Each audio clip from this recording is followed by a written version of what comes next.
Railway திட்டங்களுக்கு குறைந்தபட்ச நிதியாக 1000 ரூபாய் ஒதுக்கப்படுவது வழக்கம்தான் என்று மத்திய ரயில்வே அமைச்சர் அஸ்வினி வைஷ்ணவ் கூறினார். தமிழகத்தில் அறிவிக்கப்பட்ட ரயில்வே திட்டங்கள் இன்னமும் முழுமை பெறவில்லை. மேலும் சம்மதித்தபடி உரிய அனுமதி பெற்று நிலம் கையகப்படுத்துதல் போன்ற முன் ஏற்பாடுகள் செய்யும் திட்டத்தில் முழுமை பெறாமல் இருக்கும் நிலையில் அந்த திட்டம் கைவிடப்படாமல் இருக்க இதுபோன்று குறைந்தபட்ச நிதியாக 1000 ரூபாய் ஒதுக்கப்படும் நடைமுறை உள்ளதாக தெரிவித்துள்ளார்.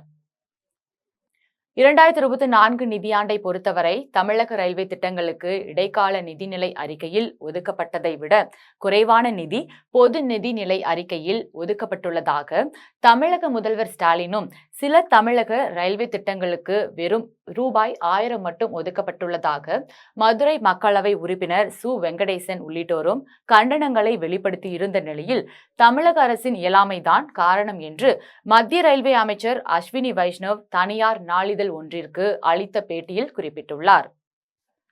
இந்திய அரசமைப்பு சட்டத்தில் நிலம் என்பது மாநில பொருளாகும். மாநில அரசு நிலத்தை கையகப்படுத்தி அளிக்கும் நிலையில்தான் திட்டங்களை மத்திய அரசு விரைவாக நிறைவேற்ற முடியும். தமிழக ரயில்வே திட்டங்களுக்கு வெறும் ரூபாய் 1000 மட்டும் ஒதுக்கப்பட்டதற்கு காரணம் தமிழக அரசின் இயலாமையின்மையால் ஏற்பட்ட விளைவுதான்.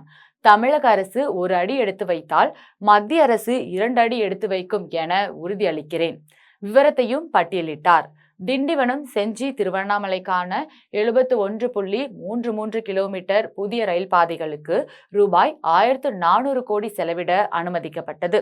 41 கிராமங்களில் 273 ஹெக்டேர் நிலம் கையகப்படுத்துவதற்கான முன்மொழிவு தமிழக அரசிடம் சமர்ப்பிக்கப்பட்டது. நிலம் கையகப்படுத்த ரூபாய் 14.49 கோடி தமிழக அரசின் கணக்கில் டெபாசிட் செய்யப்பட்டது. ஆனால் இதுவரை நிலத்தை கையகப்படுத்தி தமிழக அரசு ஒப்படைக்கவில்லை. இதனால் இந்த திட்டம் முழுமையடையாததால் பெயர் அளவில் இந்த திட்டத்துக்கு ரூபாய் 1000 ஒதுக்கப்பட்டுள்ளது. இரண்டாவதாக ஈரோடு பழனிக்கான 91 கிலோமீட்டர் புதிய ரயில் பாதை திட்டம் 603 கோடி ரூபாயில் அனுமதிக்கப்பட்டது. இதில் தமிழக அரசிடம் நிலம் இலவசமாக வழங்கவும் திட்ட செலவில் 50% தமிழக அரசின் பங்காக அளிக்கவும் கோரப்பட்டது. ஆனால் மாநில அரசு நிலத்தை வழங்காததுடன் திட்டத்தில் 50% நிலுவைத் தொகையை பகிரவில்லை. இதனால் இந்த திட்டமும் முழுமையடையாததால் பெயர் அளவுக்கு 1000 ரூபாய் ஒதுக்கப்பட்டுள்ளது. அத்திப்பட்டு புத்தூர் 88 கிலோமீட்டர் புதிய ரயில் பாதை 527 கோடி ரூபாயில் அனுமதிக்கப்பட்டது. இந்த திட்டத்துக்கான செலவில் எண்ணூர் துறைமுக கழகம் EBD 50% பகிர்ந்து கொள்ளும் என கூறப்பட்டதால் அனுமதி வழங்கப்பட்டது. அதன் பின்னர் எண்ணூர் துறைமுக கழகம் கடந்த 2012 டிசம்பரில் திட்ட செலவை பகிர்ந்து கொள்வதற்கான ஒப்புதலை திரும்ப பெற்றது.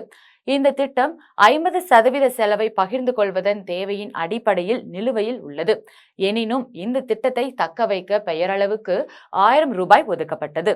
அதேபோல மாமல்லபுரம் வழியாக 179 கிலோமீட்டர் சென்னை கடலூர் புதிய ரயில் பாதை திட்ட மதிப்பீடு ரூபாய் 2670 கோடி.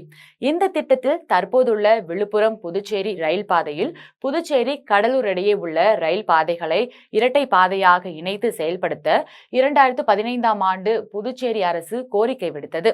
இந்த சீரமைப்பை இறுதி செய்வது நிலுவையில் உள்ளதால் இந்த திட்டத்துக்கும் பெயரளவுக்கு 1000 ரூபாய் ஒதுக்கப்பட்டுள்ளது. மேலே குறிப்பிட்ட 4 திட்டங்களும் கடந்த 2008, 2009ஆம் ஆண்டு நிதிநிலை அறிக்கையில் அறிவிக்கப்பட்டவை.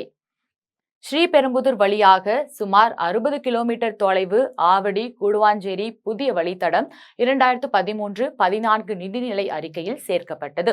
இது தொடர்புடைய அரசுகளின் அனுமதிகளுக்கு உட்பட்டது. முக்கியமாக தமிழக அரசு நிலத்தை இலவசமாக வழங்கவும் திட்ட கட்டுமான செலவில் 50% பங்கீடு செய்யவும் கோரிக்கை விடுக்கப்பட்டது.